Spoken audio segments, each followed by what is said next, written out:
Hey, welcome to If We Had More Time, right? That's our title? Yeah. Okay, I like it. If I had more time. If Joe had more time. If I had more time. If Joe had more time. I would answer these questions. Yeah. So now we have time. So and these questions were asked at a live event. Yes. We use a great platform. Some of you are teachers.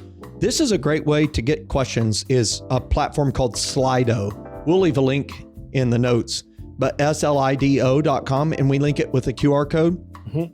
Man, it's been so helpful. It's really good.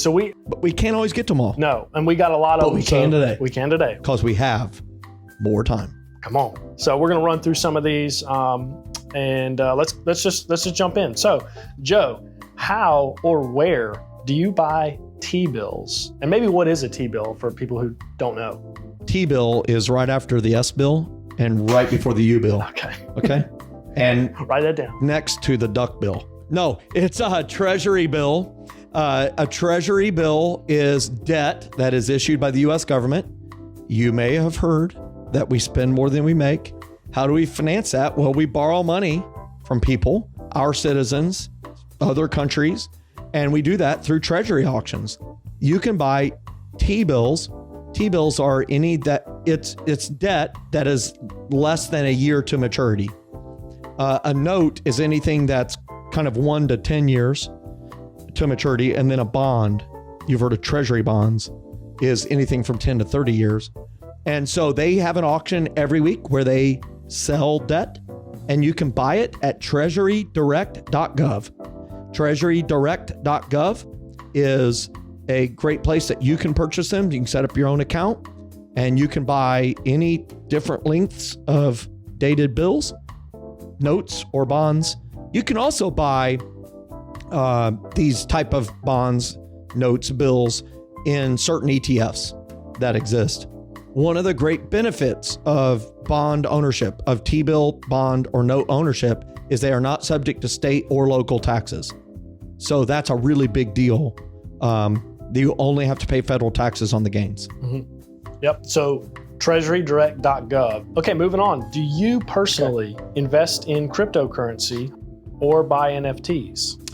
Well, now I have a Coinbase account, and 2 or 3 years ago, I can't say I invested in, but I did buy some Bitcoin, Ethereum, Dogecoin, and then Coinbase had some things where you can get some other little ones just for being educated on them. I will tell you, I went through the education, and I was more confused at the end of the education than when I started. And they awarded me X amount of them, and they've all went down. They've all collapsed. Now, Bitcoin and Ethereum have kind of hung around. Recently, as we record this, Bitcoin has made it's doubled. Yeah. So it's went from somewhere in the 20s to somewhere in the 40s. So I'm close to break even. But I personally, if I'm going to call it an investment, I put it right up there next to the slot machine. I mean, it might work, it might not. I have no idea. There's no way to really know.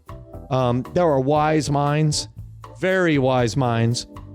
Charlie Munger, the late great Charlie Munger, just passed away, 4 weeks before his 100th birthday, said that it was rat poison. That's what he called it. He loved calling it that. He was known for expressing his opinions and not sugarcoating it. Interesting. And there's another one that is a big mind on Wall Street who says he thinks it's going to $1 million a Bitcoin. I have no idea. So I would put it in, if you're going to do it, I would have it as a small part of your portfolio. If it happens to grow to be a large part, diversify away. But I'm a value investor. So that's the reason why I'm more coy on investing on something that I just don't understand. What I assume you have the same answer for NFTs. I have purchased no NFTs,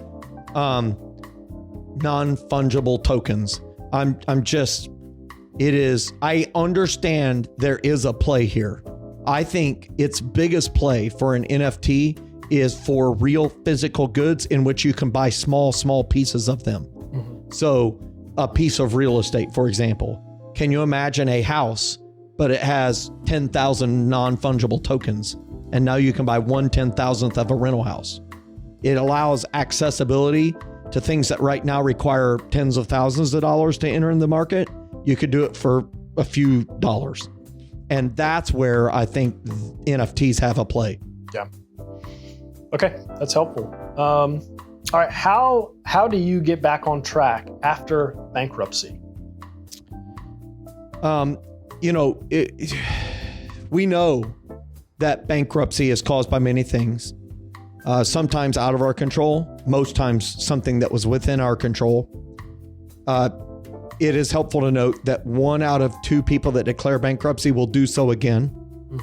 So that tells me the great place to go is to go evaluate what led to your declaring of bankruptcy. What led to that? What decisions? What happened? Was it because of healthcare expenses? Well, what caused that? Well, you didn't have health insurance. Okay, well, let's make sure we have health insurance going forward, at least through the exchanges, so that you don't run up a debt that just you'll never repay in your lifetime. Because 5 minutes in a hospital seems to run up a debt that you can't pay back in a lifetime. They're very proud of their services. And maybe it was you went through divorce. Well, that's a big deal. How can you prevent that in the future? What led to the dissolution of the love that led to that? And there's fault every which way, I know. Are there things that you could take, steps that you could take to help prevent that happening in the future? Maybe you had an issue with a business that collapsed and you cannot pay off debt that was borrowed for this very large business. Okay, what can you learn? You're probably an entrepreneur. You want to start another business. What steps could you take to prevent that in the future? I think going and doing, I've referred to this before, doing the detailed autopsy, learning what you can from it, not to wallow in misery and self-pity, but to learn so that going forward, you can put in place safeguards so you don't ever have to go back. Right. What platforms do you suggest to begin investing in? This has company stocks. I think it just means, really just to start investing right. in marketable stuff. Right. Well, I like Schwab best. That's my favorite. I like it because, number one, we use it for our company's simple IRA. I think it's very easy to navigate. What do you think? Do you like it? Yeah, Schwab's my favorite for sure. Do you use any others? Well, so my wife has retirement with Guidestone, so that's like another provider. But I've always just found Schwab to be the simplest as far as they're always doing new things. They have the stock slices and things that are helpful for people who are just kind of starting out. Their research is good. That's Schwab calling right now. Yeah. But there's plenty of others. Vanguard, Fidelity. I like Schwab's research. I like the fact that I can click. We are not paid by Schwab. It's easy. We're not paid by Schwab. We pay Schwab. we pay They Schwab. somehow make money off of our investing. But here's what I know. Fidelity and E-Trade are a good close second. That's what I would say. They're a close second. I would also say Ally Invest is good. A lot of people are using Robinhood. I'm a little off-put by what happened with the GameStop trade where they stopped retail traders from investing. Yeah. You were one of them. Oh, yeah. I was in that game. That is just flat out wrong. And the fact that no one was penalized for that is, to put lightly, garbage. Feels wild. Yeah. Mm-hmm. So I like Schwab. That's the short answer. Mm-hmm. Yep. Same. SCHWAB. We have a link in the notes. We're going to jump to lightning round. Okay. And then our producer is going to scream when I need to stop. Are you ready? Yes. I'm retired. Should I invest? Yes. When choosing what to invest in, is it as simple as choosing popular brands like Coke or Apple? It can be that simple. Yeah. For a person whose income is less than $50,000, low to no debt, what's a reasonable amount to invest? Look at the ladder. It starts with the company match or $100 minimum. That's rung 3. Once you get to rung 6, sounds like you're close to that. 15%, so that'd be $7,500. You're debt free, including your house. We say 30%. That'd be $15K. Get fired up. $1,250 a month. Okay, last one. What is an auction in today's terms? It is a stock. It is a mutual fund. It's an ETF. It's silver. It's gold. Could be crypto. Could be real estate. Could be a small business. not all investments are guaranteed to prosper. They're not. I think that's why it says in Ecclesiastes 11:2, invest in 7 ventures, yes, and 8. You do not know what disaster may come upon the land.